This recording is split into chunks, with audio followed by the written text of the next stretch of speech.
Hi there. Welcome to today's live broadcast. Thank you for spending time and joining us for this exclusive event, The Business of Trust. Perhaps trust is the new currency of business. In fact, you could go as far as to say that trust is more important today than it's ever been. At DocuSign, trust has always been our number one value. Trust is really the foundation of all relationships, be they personal relationships or importantly in business. But today what we're going to do is really provoke a number of key questions. What does trust actually mean? How do we build and how do we maintain it? And then importantly, what happens when we break trust? Today, we're going to challenge you to rethink absolutely everything that you know about trust. But before we get started, I just wanted to refer to you that our Q&A is open and all of the experts from DocuSign are on hand to answer any questions that you might have. With that, it gives me great pleasure to introduce you to Rachel Botzman. Rachel is passionate about teaching people how to think differently about trust and humility in today's modern world. She's the first ever Trust Fellow at Oxford University. She's the author of a number of critically acclaimed books such as What's Mine is Yours and Who Can You Trust? Rachel is recognised as one of the world's 30 most influential management thinkers. She's been honoured as a young global leader by the World Economic Forum. Her TED Talks have been viewed over 5 million times. And she's the author of the popular newsletter Rethinking with Rachel. Rachel, it's a real thrill to have you join us today. Thank you for being here. It's a pleasure to be with you, Dan. Thank you for having me. Absolutely. Rachel, I'm curious if you're okay to share, how is it that you've even first became interested in trust? Ooh, well, that's a long journey that started in 2008, so over a decade now. And I became fascinated first around how trust was working in platforms and marketplaces.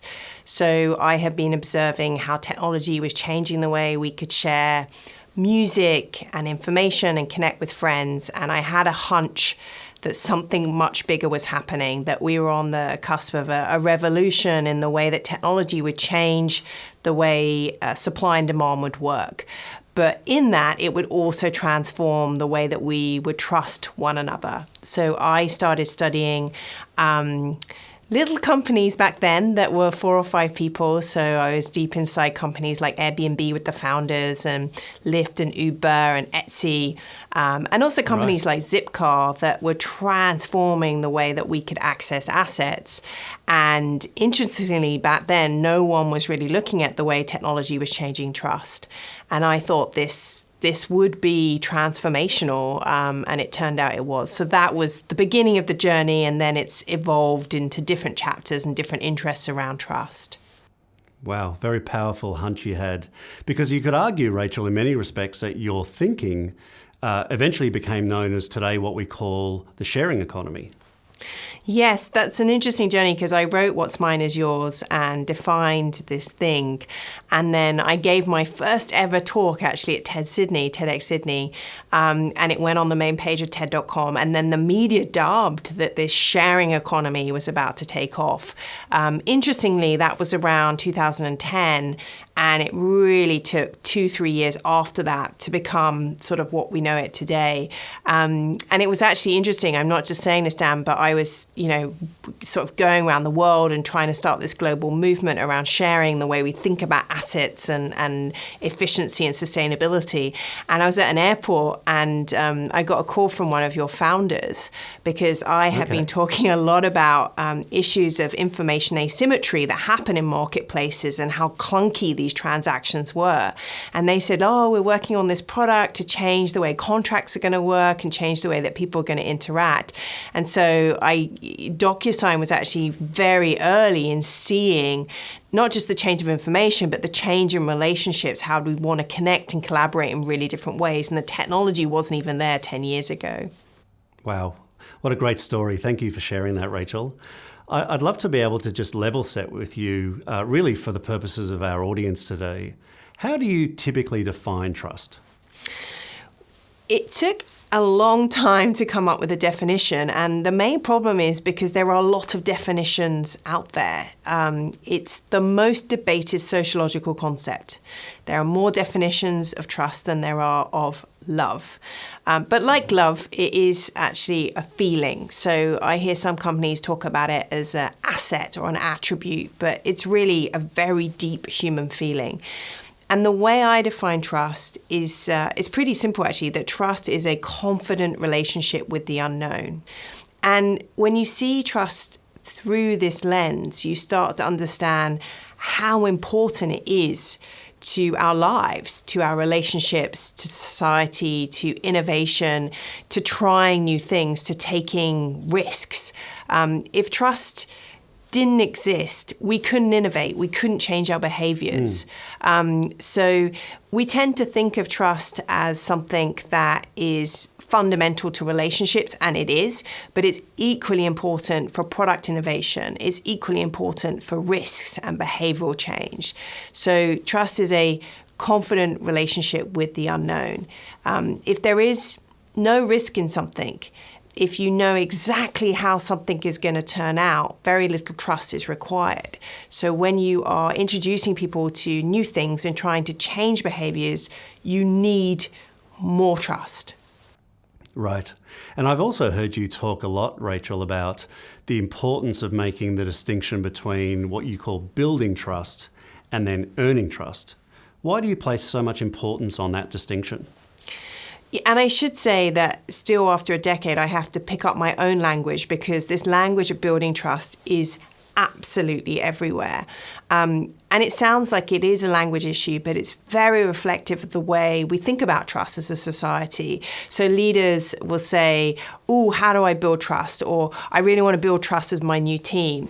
And if you think about it, it's reflective of thinking, well, first of all, if I do all the right things, this asset of trust will like sort of build up in a bank or a reservoir, a bit like loyalty or awareness. Unfortunately, trust doesn't work in that way. So if I think of, a situation where I'm buying a new product. So I was recently buying windows for my new house, right? Very boring, but a good example. I had to decide between 3 companies. I made the decision as to which company I trusted. I had the power as the customer. And so this idea that you can build trust is sort of a power over way of looking at trust. So what I say is flip the lens on that and think of it as something that you have to continuously earn. Because the other thing about trust is that it's not a done deal. Once someone trusts you, that is incredibly fragile. And so we have to think of it as this continuous process, continually behaving in the right way to earn someone's trust.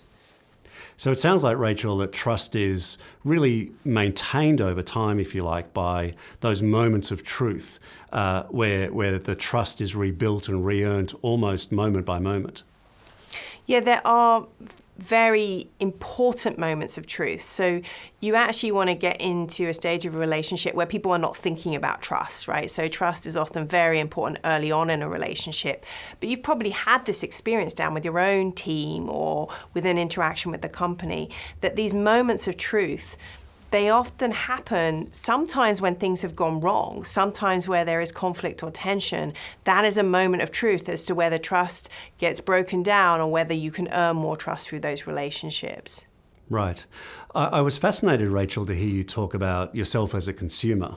The reason being is because I think that today consumers very much hold businesses to a higher standard than perhaps ever before. And trust for organisations has never really been harder to earn, or for that matter, easier to lose. I think we've all learnt that one of the most strategic things that businesses can do is to earn trust. But what does it really mean to be a trusted business in today's economy? It's such an important question, and I think any business who hasn't asked that question may run into trouble, right? What does it mean to be a trusted business? And the first thing I would say, Dan, is actually, yes, the dynamics between the customer and the organization are really critical, but the dynamics between the employer and the employee are now one of the most important relationships. We're seeing employees have a voice to speak up when they don't approve of something that a company stands for or even stands against. So we're really looking to earn trust and be in a trusted business in the eyes of customers and employees. And those things are intrinsically linked. So I always say to companies, you have to focus on the internal first, right? Your employees have to trust you. They have to behave in a way that is trustworthy. And then the trust with the customers should happen. But it might be worth explaining, Dan, what it means to be trustworthy. So we often use the word trust or trusted, but there is a science behind trustworthiness. So if I could just explain this to you, because I found it really helpful in my own life. It's really helped me make smarter decisions about whom I trust, but also to sort of understand when someone's a bit wobbly with me, where is the trust issue? So this is the way I think about it. So there are four key traits that we talk about in the science of trustworthiness. And you can think of them as sort of the capability traits, which is all about how we do things, and then the character traits, which is why we do things. So that's where the purpose, the values, the mission is tied up. Now, the capability traits is where many companies, particularly product-driven companies, whether that's in tech, whether that's in pharma, manufacturing, have focused. And that's made up of competence and reliability. So competence being, does this company or does this person, do they have the skills, the knowledge, the resources to do what they say they're going to do? Do their words align with their actions? And then the second is reliability. And reliability really comes down to sort of consistency and performance over time. So we've all had that experience with interacting with a company where, it's like they show up and they're really responsive and then they sort of disappear. Really bad for reliability. So the capability side creates that feeling, yes, I can depend on this product, this service, or this person. But during the pandemic, these traits were always important, but they have sort of risen in their value, in their importance to people, is empathy and integrity. Maybe I'll just focus on integrity because I think integrity is the most important trait because it's where those deep moments of truth and trust happen or where trust breaks down. And the North Star question that I always ask and advise companies to look at is, do your interests align with the best interests of the customer?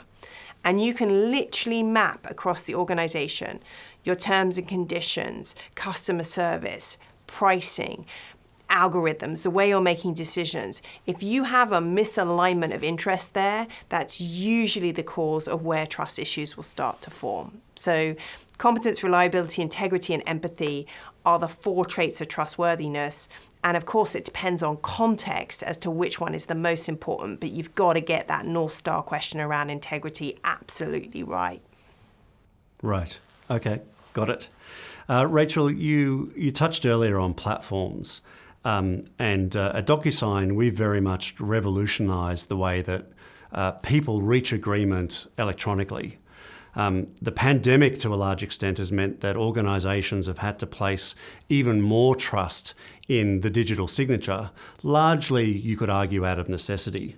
As DocuSign evolves our technology, we're going to be embedding artificial intelligence into the agreement process, and therefore the need to trust the technology will largely increase. How have you seen trust leading to material changes like these?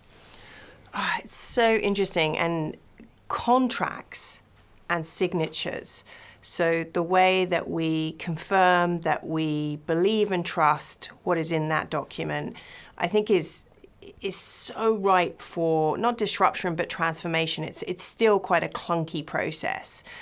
And if you think about digital signatures, so I probably signed my first document, probably around 8 years ago digitally.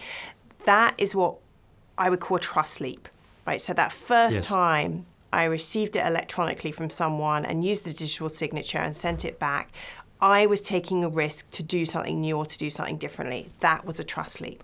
Now I've done that hundreds, if not thousands of times, and it doesn't really even feel like trust anymore. It's just a normal behavior. But what you're talking about, Dan, is now the next step on, right? So that I receive a document and that AI can help scan that and help me potentially focus on inconsistencies in the terms of agreement. Or maybe, if I'm understanding it right, there's a clause that I might want to look at, right? Things that are Absolutely. very hard to pick up, or that I'd have to depend on a lawyer and pay for a lawyer to actually look in those clauses. Yes. So that is another trust leap. And the interesting thing is that what we sometimes see companies do is to underestimate how high and fast you're asking people to leap. Because we've often been working on the technology for years or the product for years, and we can see the benefit. We can see that when a consumer arrives to this point, their lives will be more efficient or they will be empowered. But all they see is a new way of doing something. So these trust leaps are really important for companies. It's like once you've earned the trust around one behavior, how do you extend, or in your case, what you're doing is deepening that relationship in people's lives. You're asking for more permission. And this reminds me of a really important point. I always say in any organization, you have two types of currencies. You have the currency of money. And money is the currency of transactions, right? Money is enabling us to store, exchange, pay for things. But trust is the currency of interactions. And as technology becomes more and more sophisticated, you're asking people for more and more permission to interact in deeper and more personal and meaningful ways, which is why you need more and more trust. Wow, that's such a powerful thought process, Rachel.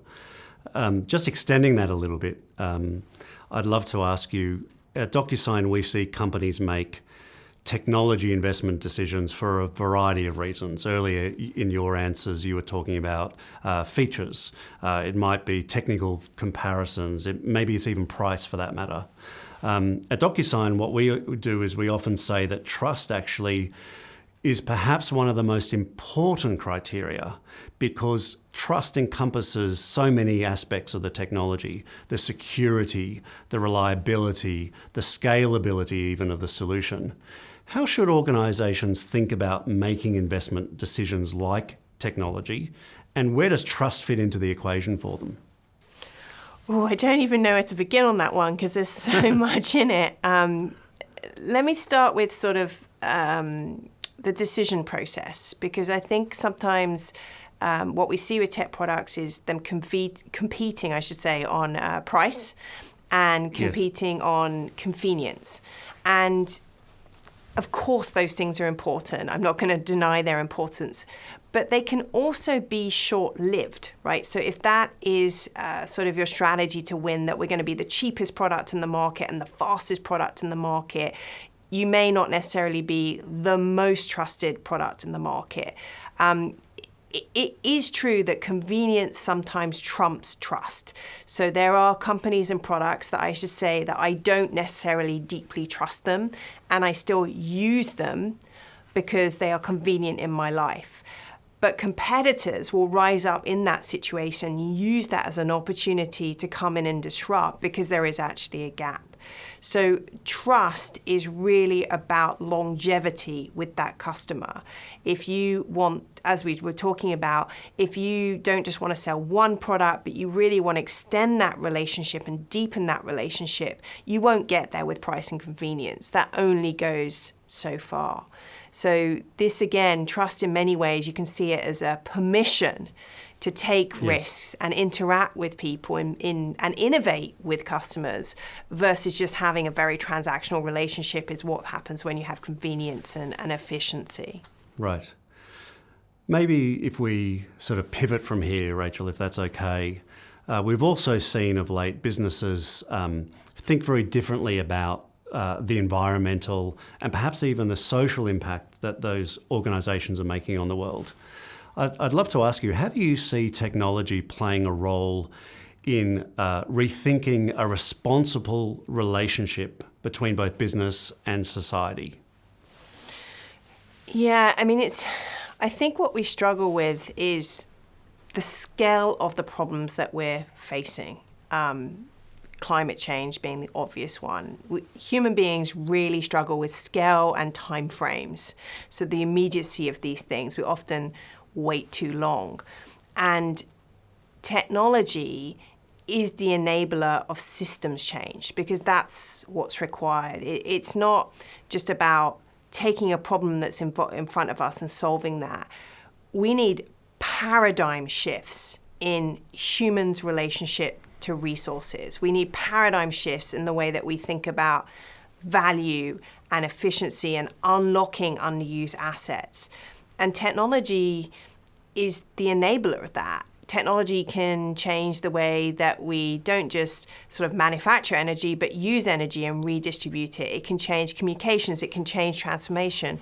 So there's been so many trust issues around technology, but it's still at the heart. It's the enabler of these paradigm shifts and systems changes that we need to be making and thinking on this big, complex scale. And without technology, I honestly don't know how we're going to do that. Yes. I feel like I want to ask you a question now, Rachel, and I'm going to be a little bit provocative if that's okay with this question. I'd love to ask you, what are the steps that you feel companies need to take to repair trust when it's broken? And importantly, perhaps, is there even a set playbook for it? Well, there isn't a set playbook, but Okay. I mean, maybe I should start where companies go wrong, because I think it's so easy to fall into these traps. And I should say, I've worked with a lot of companies that are in a trust crisis, and they can have plans in place, but you see sort of human emotion and adrenaline kick in when they are in the media spotlight. So you have to think about these things before they happen. The common mistakes that people make is they jump straight in and approach this from a media and marketing perspective. And what you often see in these responses is companies blaming the product or the system or the algorithm. So what they're doing is, interestingly, they're pointing their finger at the capability side of the equation. Right. And the reason why we do that as humans is because we're removing it from our own values and behaviors, right? This really wasn't anything to do with me. It was the product that was the flaw. If you look at Boeing, if you look at Equifax, if you look at Facebook, if you look at the banks, major trust crisis, you'll see the same pattern. And that may be true. It may have been a product or algorithm flaw, but you will not start to earn the trust back from the public until you really address what is going on in the culture and the behaviors of people. So what we look for is accountability and ownership of the issue. And that takes time, because what you need to do is you need to actually go in and say, okay, where was the real disconnect? And what I've seen working with organizations is what the company thinks is the issue is very different from what the public think is the issue. So before you sort of go into that repair mode and that media mode, you have to try to get to what is the real disconnect, what is the thing that people are really upset and really care about before you even try to fix it. Right. And I really like the way you framed that in terms of organisations taking accountability for that breach of trust before you can move forward to regaining trust. So it's a very powerful thought. Rachel, today we've seen, largely as a result of the pandemic, if you like, a real change in the way that employees are working. Technologies like DocuSign have really paved the way to a large extent for a work from anywhere mindset. As employees evolve to hybrid working, both in the office and at home, how critical do you feel trust becomes then? The pandemic has been, I don't even have to say it, it's really thrown trust in teams into the spotlight. So you've seen some companies and cultures, trust has actually been strengthened through remote working, right? Because you can't rely on the physicality of the office to bring people together, right? So, but hybrid working, I almost hate to say this, it's the hardest model to get right in terms of trust. Okay. Why do you say that?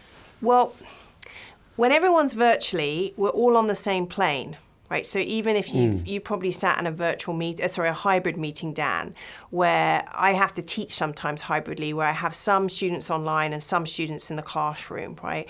And your natural eye and energy will go to the people in the room. So how do the people online feel? And I've sat in a meeting where the same thing happens. And we haven't learnt those skills as facilitators and leaders to actually go, right, I've got to think about inclusion now in terms of having people online. So how people don't feel excluded, even when you have sort of a hybrid environment, is one issue. The second issue is judgment. So if you make a decision, right, I'm going to work from home because today working from home is the most productive thing to do, there's a lot of trust required in that decision. When we didn't have a choice and everyone was sort of forced to work from home or legally had to work from home, there was less trust required, right? So judgment, personal judgment is the second thing. So inclusion and judgment, all these things really require trust.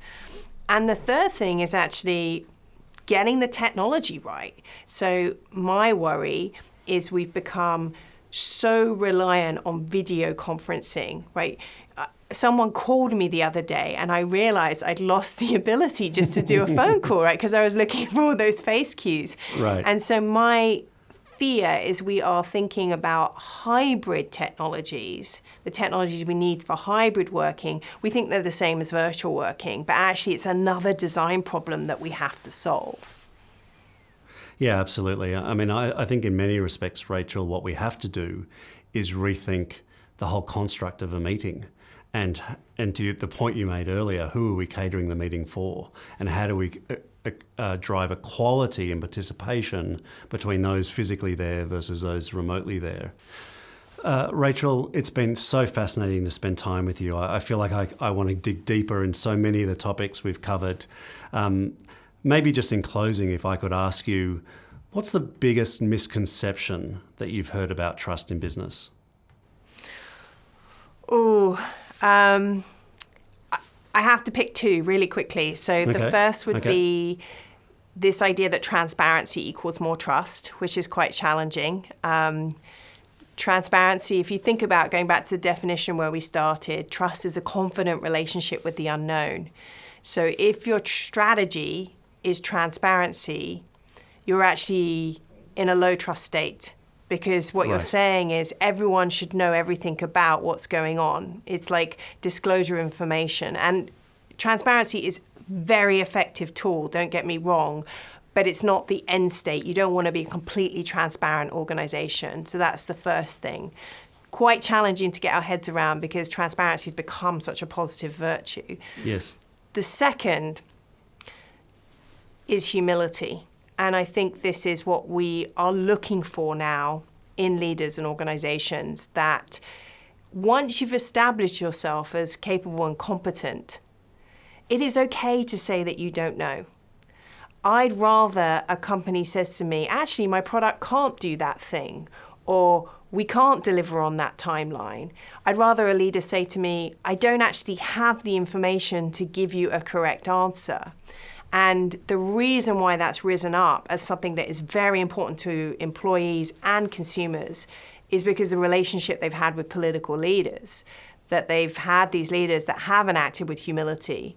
So this ability to say, I don't know, I was wrong, I'm not sure, is actually rocket fuel for trust. So we shouldn't see that as a weakness. It can actually really strengthen and deepen those relationships. Absolutely. And I think particularly in business, in terms of earning trust with customers, I think what we've seen over the years is no can often be more powerful than yes, because no is the basis for recommending something that's different to maybe what the customer was thinking, and that provides an opportunity for that trust to be built. Totally. And I always go back to if you've ever been in a clothes shop and the sales assistant bravely says, no, that doesn't look good on you. When they make the recommendation, no, that looks great. You trust them, right? But that all comes from the no. So I always keep that in my mind. It's a very simple feeling and metaphor that sometimes the no, when you actually give the yes or you say, you give an answer, people trust you more. Wow. Okay. Rachel, it's been absolutely fascinating. Thank you for spending time with us today. Thank you for dialing into this from the other part of the world. It's felt like a very intimate and very innovative and provocative discussion. Thank you for your insights. It's been a pleasure. To those of you that have joined us today remotely, thank you so much for spending time with DocuSign. What we've covered today has been provocative, it's been inspiring, and hopefully it's going to encourage you to rethink exactly what trust means to your organisation, both in terms of how you build it, how you maintain it, and if need be, how you repair it. Thanks so much, and we'll see you soon.